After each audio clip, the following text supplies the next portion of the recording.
In this video, we're going to evaluate the integral of e to the power of 3x divided by e to the x plus 1 using the substitution method. Let's start with writing down our integral problem. The substitution method, which is a very useful technique in calculus, involves choosing a new variable, such as u, to simplify the integral.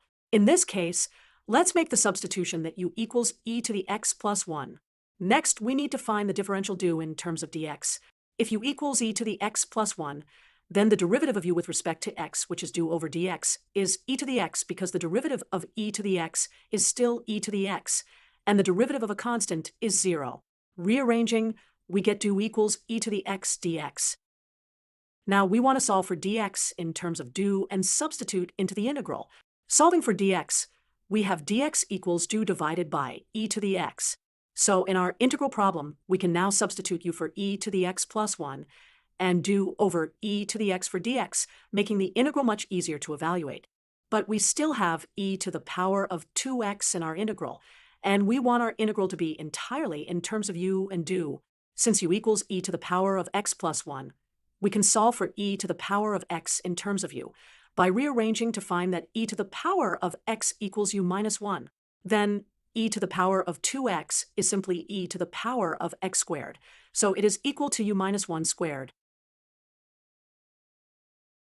Now we can completely rewrite our integral in terms of u.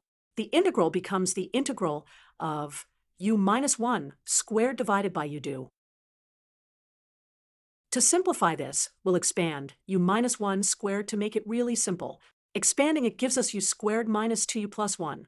We can separate each term divided by u, so we'll have the integral of u, then minus 2, plus the integral of 1 over u due, which we can evaluate term by term.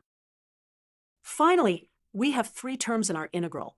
The integral of u due is simply u squared divided by 2, minus the integral of 2 due is minus 2u, and the integral of 1 over u due is the natural log of the absolute value of u.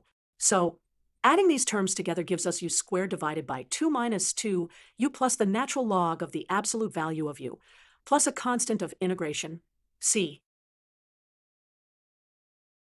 The last step is to replace the u with e to the power of x plus 1.